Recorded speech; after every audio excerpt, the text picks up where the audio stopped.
이제 마지막 지정 토론자 한 분이 남으셨는데요. 좀 어깨가 무거우실 것 같습니다. 지금 계속 토론자들의 애로사항은 또 우리 그 사육 전달체가 담당 공무원, 또 통합사례관리사 등 업무를 또 책임을 지고 있는 중앙부처의 과장님으로서 어깨가 좀 무거우실 텐데 그래도 또 진정성 있게 토론 잘 임해주시라 믿습니다. 노정은 과장님 토론 부탁드립니다. 죄송합니다. 저는 이 자리에서 해도 되는 건가요? 아니면 저쪽 나가야 되는 건가요? 네. 상관없는 건가요? PPT를 쓰시면 아니요, PPT 없습니다. 괜찮습니다. 우선 좋은 발제를 해주신 보건사회연구원의 김혜성 박사님 감사드리고요. 저도 나름대로 공무원 생활을 하면서 토론회를 참 많이 다녀왔습니다. 국회 주관한 토론회, 민간에서 주관한 토론회 참 많이 다녀봤는데요.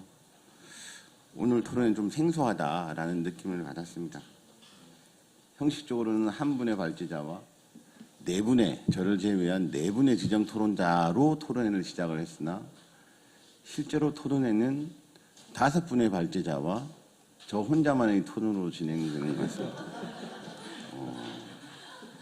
대단히 난감한 상황이고요. 그럼에도 불구하고 왜 이런 말씀들을 이런 자리에 주셨을까 저도 충분히 잘 알겠습니다. 오늘 말씀들을 주셨던 우리 사회복지 전담 공무원 그리고 통합사례관리사 또한 국가보훈부 소속 우리 사회복지사까지 구체적인 내용의 수준들은 조금씩 다르긴 하지만 현장에서 느끼고 계시는 유사한 경험들을 바탕으로 많은 애로들을 말씀을 해주셨던 것 같고요. 더불어서 복지부 그리고 필요하다면 국가보훈부의 분발을 좀 촉구하고 계신 게 아닌가라는 생각이 듭니다. 대단히 마음이 무겁습니다. 그럼에도 불구하고 이런 분발 촉구에 대해서 저희 복지부가 또 그에 걸맞는 성과들을 보여주지 못하고 있다는 점에 대해서도 오늘 이 자리를 빌어서 좀 죄송스럽다라는 말씀 다시 한번 드리고요. 토론회에 앞서서 한 가지 말씀드릴 거는 우리 행정연구회 우리 이용규 회장님과 그리고 우리 임원진 여러분들 그리고 전국 통합사례관리사 노동조합의 권남정 회장님과 그리고 여러 임원진 여러분 계속해서 저희들을 만나시고 의견 주시고 만나시고 의견 주고 계십니다. 열심히들 활동하고 계십니다. 우선 그 소통하는 부분에 대해서 너무나도 감사드리고 다시 한번 저희들이 그 요청들에 대해서 빠르게 회신을 못 드리는 점에 대해서 죄송하다는 말씀 다시 한번 드립니다. 김혜성 박사님 발제를 포함해서 우리 네 분의 다른 지정 토론자들께서 말씀 주셨던 것까지 부분 포함해서 몇 가지만 좀 말씀드리겠습니다. 기본적으로 김혜성 박사님 그간 복지 일선 행정 현장에 대한 어려움 연구들을 대단히 많이 하셨고 제가 알기로는 현재 이 분야에서 거의 넘버1이신 것 같아요. 진짜 뎁스 있게 디테일한 연구들을 많이 해주시고 계시고요. 오늘도 그 일환으로 현장의 인력 운영 실태와 그리고 개선 필요사항에 대해서 체계적으로 잘 분석해 주셨고 개선 방안까지 잘 말씀해 주신 것 같습니다. 그리고 이용규 우리 한사인 회장님께서도 토론을 통해서 인력 부족 문제 그리고 성진에서의 차별 문제 상위 직급에서의 배제 문제 등 불합리하고 불공정한 문제에 대해서 제기를 하시면서 개선 방안들까지 제안을 해주셨습니다. 기본적으로 저는 그 말씀들 대부분이 합리적인 지적이시고 저 또한 그 내용들에 대단히 공감을 하고 있고 계속해서 그 문제들을 개선하기 위한 우리 정부 내 관련된 부처들과의 협의 노력들 당연히 해야 되고요.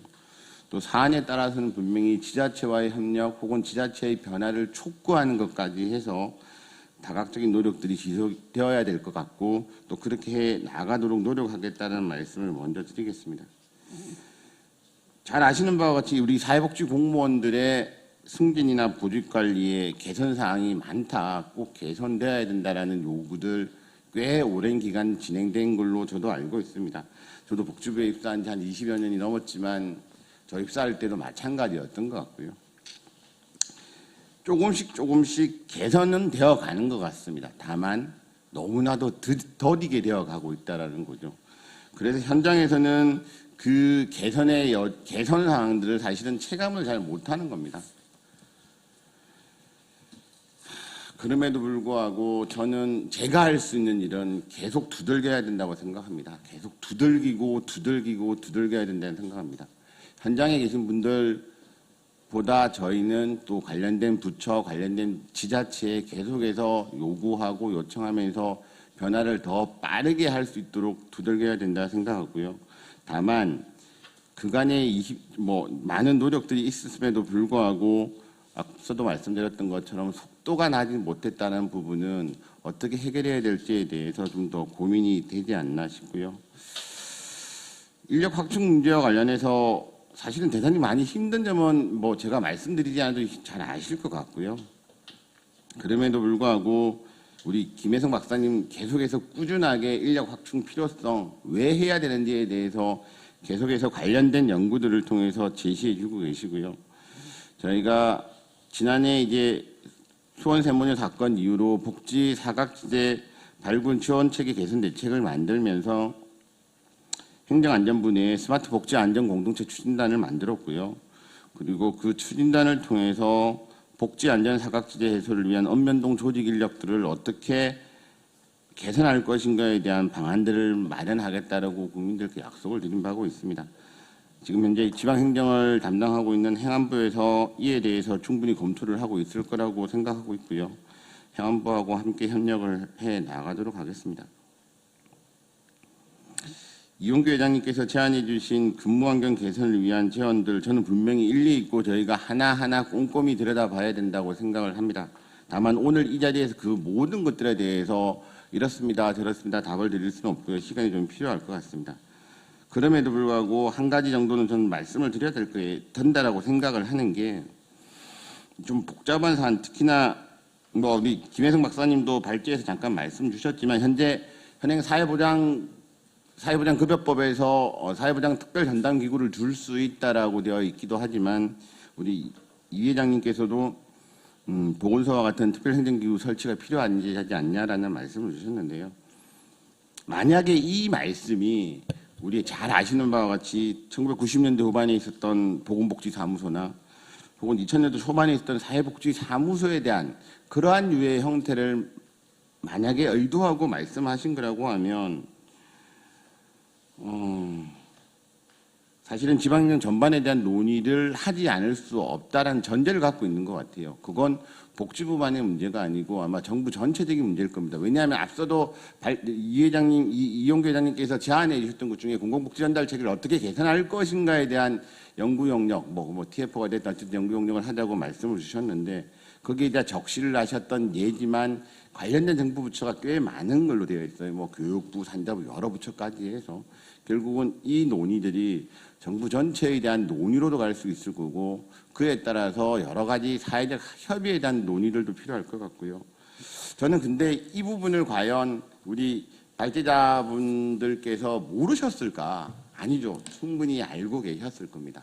그럼에도 불구하고 뭔가 대전환이 필요하다라는 문제인식을 갖고 계시기 때문에 다시 한 번 더 그 키워드를 꺼내주신 것 같고요. 저희들이 그 측면까지 좀 고려해서 앞으로 좀 같이 고민들을 해 나가야 될 거라고 보여집니다. 당장 시간이 걸리더라도 저희들이 가야 될 부분들이 분명히 있는 것 같습니다.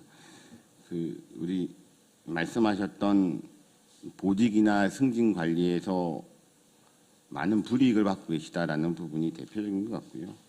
다만 한 가지 다른 측면에 대한 관점들도 분명히 있으시다라는 부분은 말씀을 드려야 될 것 같습니다.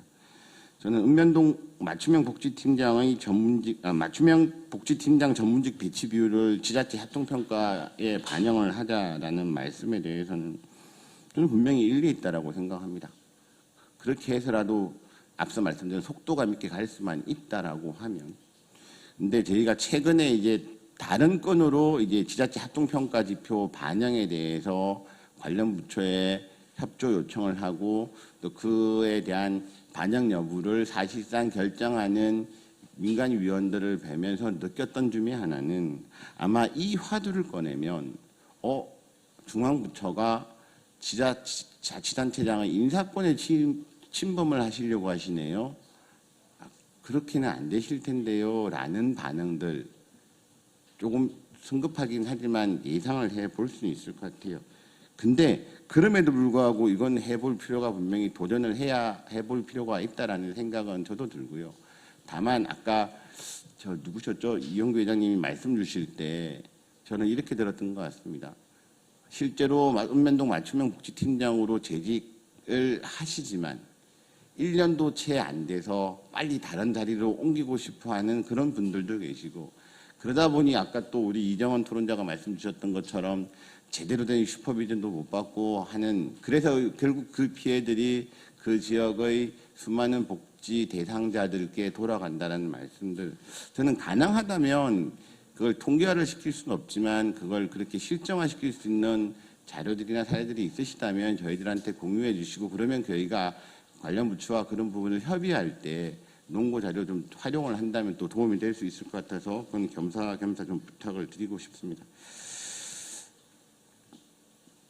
또 한 가지는 우리 사실은 그 죄송합니다. 제가 10분을 좀 넘길 것 같은데 괜찮으실까요? 그 교육훈련, 지자체의 교육훈련 노력들과 역할들이 대단히 미흡하다라는 우리 김혜성 박사님 발제 그리고 이정원 토론자님의 발제 사실은 공감하는 바가 크고요. 저희가 복지부에서 특히 저희 지역복지과에서 보건복지인재원의 사회복지 교육훈련 과정을 위탁해서 운영을 하고 있고요. 금년도 기준으로는 21개 과정 한 120회 정도의 교육을 하고 있습니다. 아마 우리 사회복지행정연구회에서도 비록 일부분이긴 하지만 교육 프로그램에 대해서 같이 기획하는 경우도 좀 있는 것 같고 그건 아마도 현장을 너무나도 잘 알기 때문에 현장에서 어떤 프로그램들을 원하시는지에 대해서 의견들을 충분히 주실 수 있기 때문이라고 생각합니다. 아마 내년도 교육 과정에 대해서 인재원에서 어떻게 운영할 것인가 지금 한참 고민을 하고 있을 것 같아요. 저도 올해 이 지역복지과에 와서 사실은 인재원에다가 루틴한 거는 좀 정리하는 게 필요하지 않을까요? 라는 의견을 처음에 드렸습니다. 그래서 어쨌든 그것까지 포함해서 현장에서 필요로 하는 교육들이 어떤 건지에 대한 의견을 좀 주신다면 저희 복지부나 인재원에 주신다면 저희가 검토하는 과정에 충분히 참고할 수 있을 것 같다는 말씀을 드리고요. 제가 사실 이번 토론을 준비하면서 또 알게 됐던 건 우리 사회보장급여법에 분명히 시도지사하고 시군구청장이 사회복지 전담 공무원의 교육 훈련에 필요한 시책을 수립 시행하도록 한다라는 의무 규정이 있습니다. 저도 한 6개월, 7개월 이과 와 있었지만 이 의무 규정에 대해서 지자체가 어떤 역할들을 하고 있는지에 대해서 그간 저희 직원들이 챙겨보고 있다라는 말씀을 들어본 바는 없는 것 같아요. 저도 이제 이 규정에 대해서 지자체들은 어떤 노력들을 하고 계신지 어떤 역할들을 하고 계신지 한번 좀 봐야 될 것 같고요. 그리고 그 모니터링을 통해서 개선해야 될 방안들이 있다면 저희들도 함께 고민을 해서 개선 방안들 찾아보도록 하겠습니다. 다만 최근의 경험 중에 하나를 사례로 설명을 드리면 지자체 사회복지 전담 공무원들의 교육 훈련을 강화해야 된다. 필요해. 그렇게 해야 돼. 대신에 그게 강화되면 아까 말씀드렸던 인재원의 교육은 줄여야 돼 라는 다른 관점의 입장들도 있으시다는 거 사실은 제로섬 게임 같이 지금 운영이 될 여지도 분명히 있습니다. 그렇게 두는 거는 적절하지 저는 않다라고 보고요. 지자체에서 교육을 해야 될 부분들이 또 있을 거고 중앙부처에서 해야 될 교육들이 있기 때문에 오롯한 제로섬 게임은 저는 아니라고 생각합니다. 어쨌든 그런 부분들에 또 반대론적인 관점으로 접근하는 분들이 계시기 때문에 어떻게 그 부분은 또 저희가 타개해 나갈 것인지에 대한 고민도 좀 필요하고요. 시간이 제가 너무 많이 쓴 것 같습니다. 그 이정원 토론자께서 주셨던 여러 말씀들 저 충분히 공감하고 다만 안전에 대한 부분을 말씀을 안 드린 것 같습니다. 저희도 최근에 이제 그 안전에 대한 부분은 많이 챙겨봐야겠다. 특히나 주셨던 발제물, 토론문을 읽으면서 이 부분도 저희가 약간 소홀히 했구나라는 생각이 들어서요. 필요하다면 저희가 정책 연구를 하든 혹은 아니면 현장에 계신 그래서 실제로 경험하고 계시는 부분들에 대해서 문제는 뭐고 어떻게 개선하는 게 좋은지 의견을 들어서 가능한 빠르게 안전에 대한 조치들도 함께 마련하는 노력들을 해 나가겠다라고 말씀드리겠고요. 그다음에 우리 통합사례관리사 부분은 모두에도 말씀드렸지만 우리 권남정 지역 회장님하고 계속 그리고 임원진하고 계속 말씀들을 많이 나누고 있습니다. 그 우리 처우 개선의 근본적인 방안으로 통합사례관리법을 제정하든 아니면 사회보장급여법을 개정하든 여러 가지 방안들을 오히려 직접 찾으셔서 저희들한테 제안해 주고 계신데요. 물론 법률 재개정상 국회 사안이긴 하지만 제안해 주셨던 사항들 분명히 일리 있는 부분들이 많으시기 때문에 가장 합리적인 방안을 빨리 찾아서 저희가 답을 드리고 또 그 답에 대해서 우리 노동조합 측하고 신속하게 협의를 하겠다는 말씀을 드리고요. 그리고 호봉제 관련해서는 아마 통계적으로는 저희랑 조금은 차이 있는 것 같긴 하지만 저희도 계속해서 지자체에다가 호봉제를 적용하지 않고 있는 지자체를 찍어서 그 지자체에다가 호봉제를 적용해 달라. 그리고 다른 지자체는 이렇게 안 하다가 이렇게 하고 있다라는 사례들을 제시하면서 니네들도 해달라라고 계속 요구하고 있고 지금 지자체가 또 마침 내년도 예산 편성하는 시기이기 때문에 9월 초에도 저희가 그 공문을 다시 한 번 더 보냈습니다. 제발 이렇게 하자라고 했고 계속 그런 지자체를 찍어서 저희가 호봉제 적용이 어쨌든 이루어질 수 있도록 노력 계속해 나가겠다는 말씀드리고요. 그리고 우리 사회복지 전담공무원도 마찬가지시고 통합사례관리사도 마찬가지지만 그 노고에 대해서 저희가 감사하고 그래서 표창하고 그 포상하는 방안들은 계속 고민해야 될 것 같고요. 우리 협회 쪽에서 노동조합 쪽에서 요청하는 사항들이 몇 가지 있는데요. 그 부분들이 최대한 이루어질 수 있도록 저희가 방안들 같이 계속 상의해 나가겠습니다. 마지막으로 우리 국가보훈부 소속 사회복지사는 제가 말씀드릴 사항은 분명히 아닌 것 같습니다만 저도 마찬가지로 오늘 말씀들을 들으면서 사회복지사 협회도 고민이 필요할 것 같고 죄송합니다.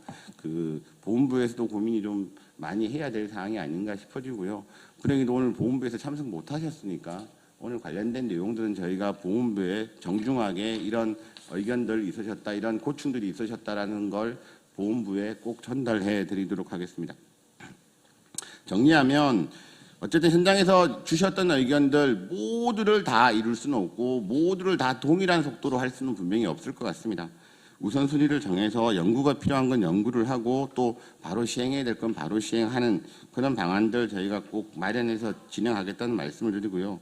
진짜 마지막으로는 모든 분들께서 다 해당되시겠지만 정말 어려운 여건 속에서 고생하고 계시고 묵묵하게 현장을 지키고 계시는 우리 사회복지 전담 공무원들 그리고 통합사례관리사분들 죄송합니다. 사회복지 담당 공무원들도 계십니다. 그분들도 다 같이 고생하시는 거고요. 어쨌든 통합사례관리사분들 그리고 보훈부 소속 사회복지사분들 노고에 진심으로 감사를 드리고 더욱더 분발하도록 하겠습니다. 고맙습니다.